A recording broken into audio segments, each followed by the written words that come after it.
एकला चलो एकला चलो रे। ये किसके शब्द हैं? रविंद्रनाथ टैगोर। मैं आपका एनसीईआरटी में जितना कुछ जो कुछ भी है वो सब कुछ इसमें, ये कविता से रिलेटेड नहीं है बट एनसीईआरटी में दिया गया है तो हमें पढ़ना चाहिए। यहाँ से पंक्तियाँ लेकर पूछ लिया जाएगा कि ये किसकी पंक्तियाँ हैं, तो हमें पढ़ना चाहिए। ये रविंद्रनाथ टैगोर की पंक्तियाँ हैं। मैं तेरी आवाज़ पे कोई ना आए तो फिर चल अकेला रे, चल अकेला, चल अकेला, चल अकेला रे। ये इसका अनुवाद है, हिंदी अनुवाद किया गया है। आगे देखिए, ये बहुत बहुत बहुत ही महत्वपूर्ण आपके लिए रहेगा पढ़ना। जिस प्रकार आत्मा की मुक्तावस्था ज्ञानादशा कहलाती है, उसी प्रकार हृदय की मुक्तावस्था रसादशा कहलाती है। हृदय की इसी मुक्ति की साधना के लिए मनुष्य की वाणी जो शब्द विधान करती आई है उसे कविता कहते हैं। कविता क्या है? रामचंद्र शुक्ल द्वारा रचित निबंध है कविता क्या है। तो उसमें से ये पंक्तियाँ ली गई है और बहुत बार पूछी जाती हैं, तो आपको ये पंक्तियाँ याद रखनी है। आप इतना इसमें याद रख लीजिए कि हृदय की मुक्तावस्था, मुक्ता अवस्था किसने कहा है? हृदय की मुक्तावस्था की बात किसने की है? रामचंद्र शुक्ल ने। और किस निबंध में की है? कविता क्या है। नेक्स्ट है, जगत जीवन के संवेदनात्मक ज्ञान और ज्ञानात्मक संवेदना में कमाई हुई मार्मिक आलोचना दृष्टि के बिना कवि कर्म अधूरा है। यहाँ पर गजानन माधव मुक्तिबोध हैं, जो कि रचना की काव्य की रचना प्रक्रिया एक आलोचनात्मक ग्रंथ है उनका, काव्य की रचना प्रक्रिया गजानन माधव मुक्तिबोध द्वारा रचित, वहाँ से ये पंक्तियाँ ली गई हैं। यहाँ पर आपके 3, 4, 5 क्वेश्चन बन जाते हैं। एक तो आपको ये पता लगता है कि कविता क्या निबंध है, और दूसरा आपको पता लगता है कि किसके द्वारा रचित है? रामचंद्र शुक्ल के द्वारा रचित है। तीसरा, उसमें से जो पंक्तियाँ ली गई हैं वो पता लगती हैं। इसी प्रकार से काव्य की रचना प्रक्रिया एक आलोचनात्मक ग्रंथ है और किसके द्वारा रचित है? गजानन माधव मुक्तिबोध द्वारा रचित है। तीसरा, इसकी पंक्तियां हैं, जगत जीवन के संवेदनात्मक ज्ञान और ज्ञानात्मक संवेदना में कमाई हुई मार्मिक आलोचना दृष्टि के बिना कवि कर्म अधूरा है। ठीक है, तो यहाँ पर ये आलोचना के बिना कवि कर्म को क्या बता रहे हैं? अधूरा बता रहे हैं। आगे देखिए, ये लाइन आपको ज़रूर याद रखनी है, मैं कहता हूँ आँखिन देखी, तू कहता कागद की लेखी। ये कहाँ से ली गई है? कबीर वाणी, हजारी प्रसाद द्विवेदी ने जिसका संपादन किया था और वो थी कबीर वाणी, वहाँ से ये पंक्तियाँ ली गई है। मैं कहता हूँ आँखिन की देखी, तू कहता है कागद की लेखी। अब हम कबीर का परिचय पढ़ते हैं। जन्म सन 1398 यानी कि 1398, वाराणसी के पास लहर तारा नामक, उत्तर प्रदेश में जो है लहर तारा, वहाँ पर इनका जन्म हुआ। आपको जन्म की जो सन है वो याद रखना है, 1398। इनकी प्रमुख रचनाएं बीजक, जिसमें साखी, शब्द तथा रेमनी संकलित है। एक ही इनका प्रमुख ग्रंथ है बीजक, जिसके अंदर साखी, शब्द और रेमनी 3 तरह की जो रचनाएं उसमें मिलती हैं। इनकी मृत्यु 1518 में बस्ती के निकट मगहर में हुई थी। मगहर नामक एक जगह थी और जहाँ 1518 में इनकी मृत्यु हुई। कबीर भक्ति काल की निर्गुण धारा ज्ञानाश्री शाखा के प्रतिनिधि कवि हैं। वे अपनी बात को साफ एवं 2 टूक शब्दों में प्रभावी ढंग से कह देने के हिमायती थे। बन पड़े तो सीधे सीधे, नहीं तो दरेरा देकर। यानी कि अगर किसी को अगर बन पड़े तो सीधे सीधे कह दिया, किसी में नहीं तो दरेरा देकर। ये उनकी पंक्तियां हैं कि कैसे उन्होंने अपनी बातें रखी हैं। ठीक है, तो आपको याद रखनी है, बन पड़े तो सीधे सीधे, नहीं तो दरेरा देकर। इसलिए कबीर को हजारी प्रसाद द्विवेदी ने वाणी का डिक्टेटर कहा है। ठीक है, वाणी का डिक्टेटर किसने कहा है? कबीर दास जी ने कहा है। वाणी का डिक्टेटर कबीर को किसने कहा है? हजारी प्रसाद द्विवेदी जी ने कहा है। कबीर के जीवन के बारे में अनेक किंवदंतियाँ प्रचलित हैं। किंवदंतियाँ होती हैं लोक कथाएं, जो लोग सुनाते हैं। उन्होंने अपनी विभिन्न कविताओं में खुद को काशी का जुलाहा कहा है, काशी का जुलाहा। कबीर के विधिवत साक्षर होने का कोई प्रमाण नहीं मिलता, यानी कि कबीर पढ़े लिखे थे, इसका अभी तक कोई प्रमाण नहीं मिला है। मसी कागज छुयो नहीं, कलम गही नहीं हाथ। जबकि कबीरदास खुद अपनी पंक्तियों में कहते हैं कि उन्होंने कभी कागज को छुआ नहीं, कभी हाथ में कलम भी नहीं ली। उन्होंने देशाटन यानी कि भ्रमण कर कर, जगह जगह पर घूमकर और सत्संग में ज्ञान प्राप्त किया। किताबी ज्ञान के स्थान पर आंखों देखे सत्य और अनुभव को प्रमुखता दी। उनकी कबीर की साखियां हैं। साखियों का मतलब, साखी का मतलब क्या होता है आपको पता होना चाहिए। साखी का मतलब होता है प्रत्यक्ष ज्ञान, ठीक है, जो सामने दिखाई देता है। उनकी रचनाओं में नाथों, सिद्धों, सूफी संतों की बातों का प्रभाव मिलता है। वे कर्मकांड और वेद विचार के विरोधी थे। यानी कि जैसे कि आप अगर आदिकाल पढ़ेंगे तो उसमें आप पढ़ेंगे कि किस तरह से नाथों के कितने क्या नियम थे, सिद्धों के क्या नियम थे, तो कुछ वो उनसे मिलते जुलते ही कबीर के भी नियम थे। कर्मकांड जो पूजा पाठ वगैरह होता है, वेद विचार के विरोधी थे तथा जाति भेद, वर्ण भेद और संप्रदाय भेद के स्थान पर प्रेम, सद्भाव और समानता का समर्थन करते थे। इनका प्राचीन नाम काशी है। जो ये नीचे दिया गया है इसमें देखिए मगहर, यहाँ पर लहरतारा जो है इनका प्राचीन नाम काशी है। आगे देखिए, यहाँ प्रस्तुत पहले पद में कबीर ने परमात्मा को सृष्टि के, यहाँ ये चैप्टर से रिलेटेड है, आपके जो कबीर के पद हैं उन्हीं से रिलेटेड है, तो आपको ध्यान रखना है। यहाँ प्रस्तुत पहले पद में कबीर ने परमात्मा को सृष्टि के कण कण में देखा है, ज्योति रूप में स्वीकारा है और उसकी व्याप्ति चराचर संसार में दिखाई है। चराचर होता है चर और अचर, चर और अचर यानी कि सजीव और निर्जीव। आप याद रखिए, इसमें ऐसे ही शब्दों में आपको द्वंद्व समास मिल रहा है, चराचर, चर और अचर, ये द्वंद्व समास का एग्जाम्पल है। इसी व्याप्ति को अद्वैत सत्ता के रूप में देखते हुए विभिन्न उदाहरणों द्वारा रचनात्मक अभिव्यक्ति दी है। अद्वैत सत्ता यानी ऐसी सत्ता जिसको कोई दिखाई नहीं, जिसको हम देख नहीं सकते, जान नहीं सकते। याद रखिएगा, कबीरदास निर्गुण भक्ति के कवि थे, संत रहे हैं। निर्गुण भक्ति जहाँ पर जो ईश्वर होता है उसका कोई आकार साकार रूप नहीं होता। दूसरे पद में कबीर ने बाह्य आडंबरों पर प्रहार किया, जो दिखावा है, लोग तिलक, टोपी, इस तरह का। साथ ही यह भी बताया है कि अधिकांश लोग अपने भीतर की ताकत को न पहचान कर अनजाने में अवास्तविक संसार से रिश्ता बना बैठते हैं और वास्तविक संसार से बेखबर रहते हैं। यानी कि अनजाने में लोगों को अपने आत्मा का आत्मज्ञान न होने के कारण वो ऐसे लोगों को फॉलो करने लग जाते हैं जिन्हें खुद को ही ज्ञान नहीं होता।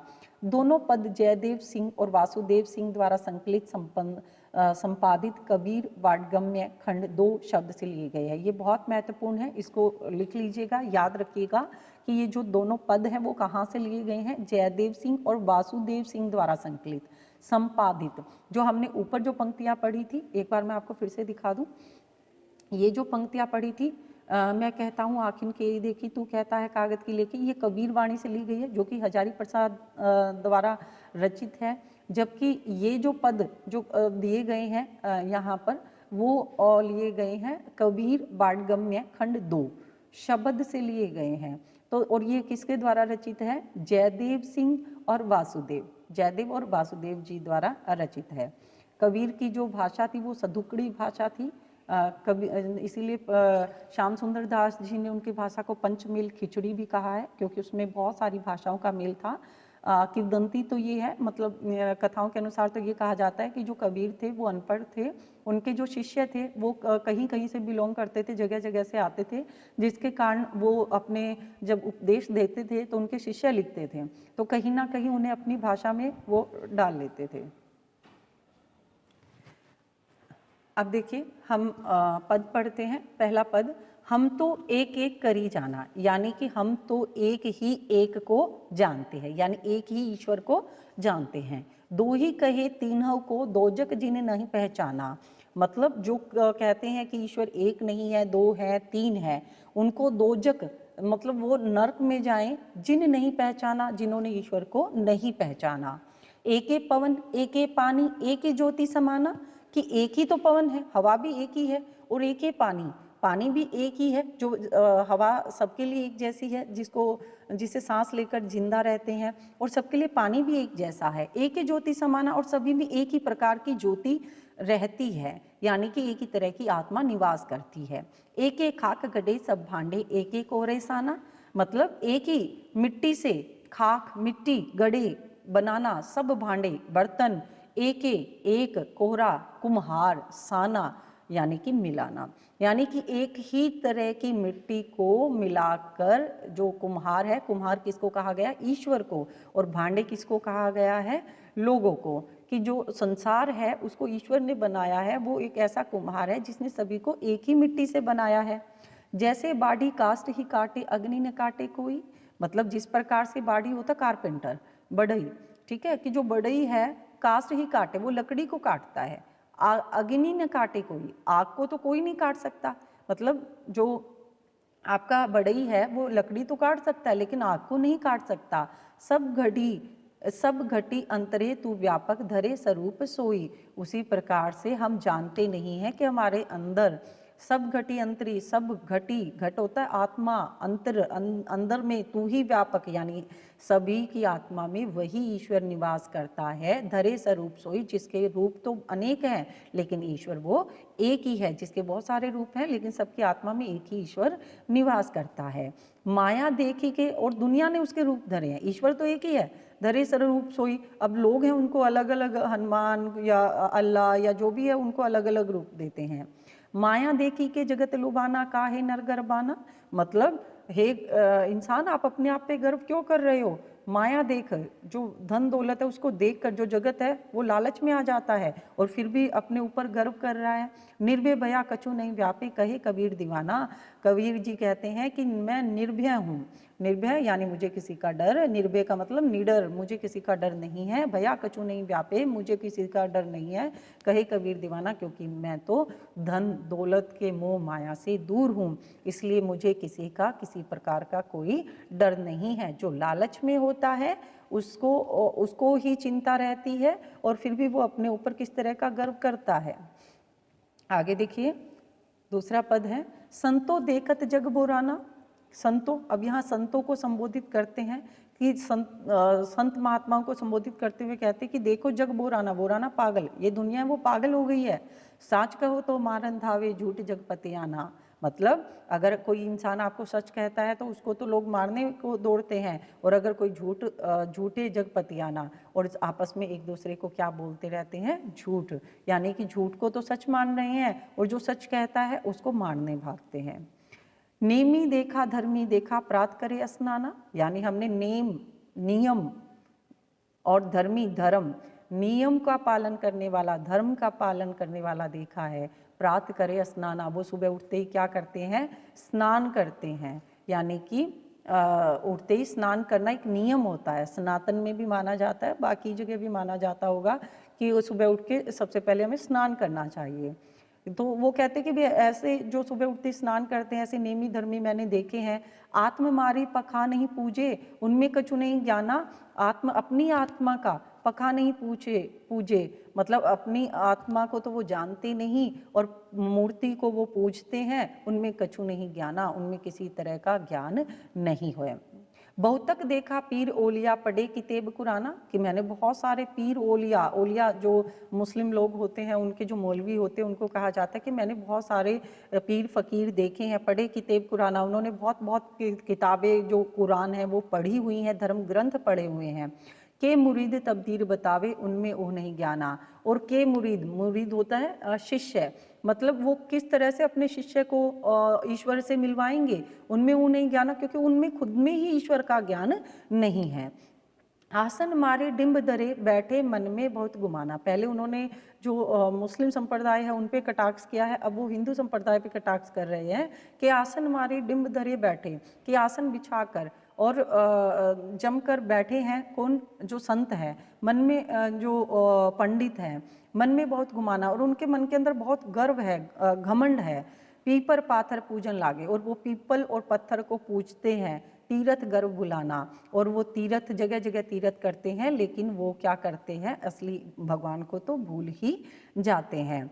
टोपी पहिरे माला पहिरे छाप तिलक अनुमाना, मतलब कोई है जो टोपी पहनता है, जैसे मुस्लिम लोग पहनते हैं, टोपी पहनते हैं, गले में माला पहनते हैं, छाप तिलक अनुमाना, और अपने जो मस्तिष्क है उस पर क्या करते हैं, तिलक लगाते हैं।